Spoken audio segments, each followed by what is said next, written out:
asuh orang tua terhadap anak, yaitu bagaimana orang tua memperlakukan anak, mendidik, membimbing, dan mendisiplinkan, serta mempedulikan anak. Dalam mencapai proses kedewasaan sampai dengan membentuk perilaku anak sesuai dengan norma dan nilai yang baik dan sesuai dengan kehidupan masyarakat. Pertama, otoritatif dikenal dengan pola asuh demokratis.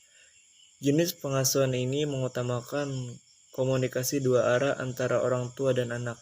Orang tua dengan pola asuh otoritatif selalu berusaha untuk mendukung, responsif, mendengarkan sudut pandang anak, dan menciptakan rasa kesadaran pada anak dengan menjelaskan setiap aturan secara bijak.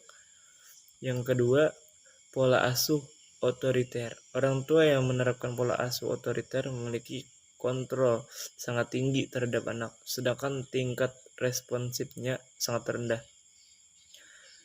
Pola asuh ini hanya mengutamakan komunikasi satu arah melalui berbagai larangan dan perintah secara ketat.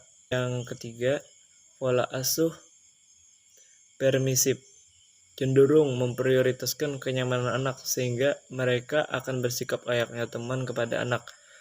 Anak yang menerima pola asuh ini juga jarang mendapatkan aturan yang ketat atau hukuman.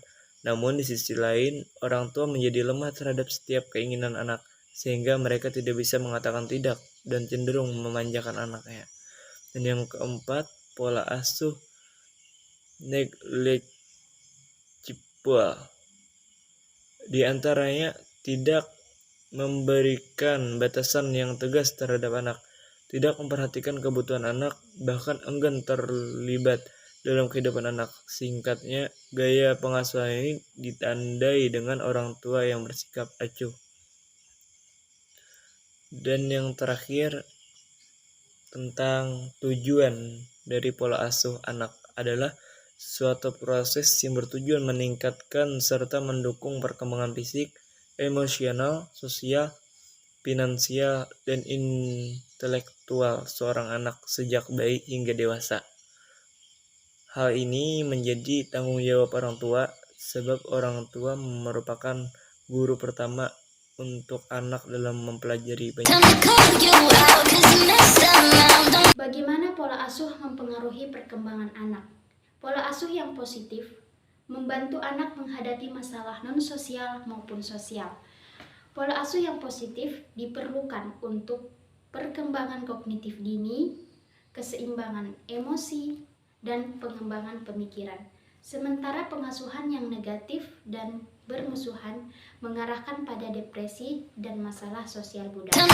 Yang paling banyak digunakan di Indonesia untuk anak adalah pola asuh demokratis.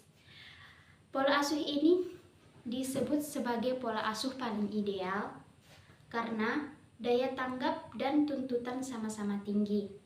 Orang tua memiliki hubungan yang dekat dengan anak maupun teman dan mendukung hal-hal yang positif yang mereka lakukan dan mempunyai minat pada hal-hal yang baru. Dampak yang terjadi pada anak jika pola asuh dalam keluarga kurang baik. Salah pemilihan pola asuh nyatanya dapat membuat beberapa dampak pada anak, seperti tidak dapat membuat keputusan, kurang pintar dalam membangun hubungan sosial, gangguan pada perkembangan fisik, memiliki emosi yang kurang stabil, hingga lebih sering membangkang kepada orang tua. Adapun cara mengatasi pola asuh yang kurang baik, yang pertama, dengarkan yang anak katakan.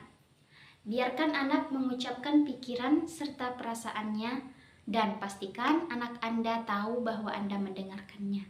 Yang kedua, beri apresiasi pada perilaku yang baik. Nah, dengan memberikan apresiasi ketika anak berbuat baik akan membentuk kebiasaan pada perilaku tersebut. Nah, apresiasi tersebut dapat berupa pujian maupun hadiah. Yang ketiga, habiskan waktu berkualitas bersama anak. Dengan melakukan quality time bersama anak, anak akan merasa disayangi dalam hati mereka, supaya anak merasa aman dan percaya kepada Anda.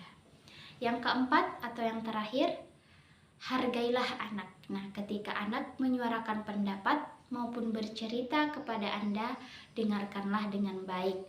Ketika Anda berbuat salah, maka minta maaflah kepada mereka. Ucapkan terima kasih saat anak membantu Anda. Nah, lakukan perilaku yang menunjukkan Anda menghargai anak Anda. Maka mereka akan melakukan hal yang sama kepada Anda maupun orang lain. Nah, hal ini akan membuat karakter yang baik terhadap anak kita. Sekian presentasi dari kami. Mohon maaf apabila ada kata-kata atau penjelasan yang kurang jelas. Kami akhiri. Wassalamualaikum warahmatullahi wabarakatuh.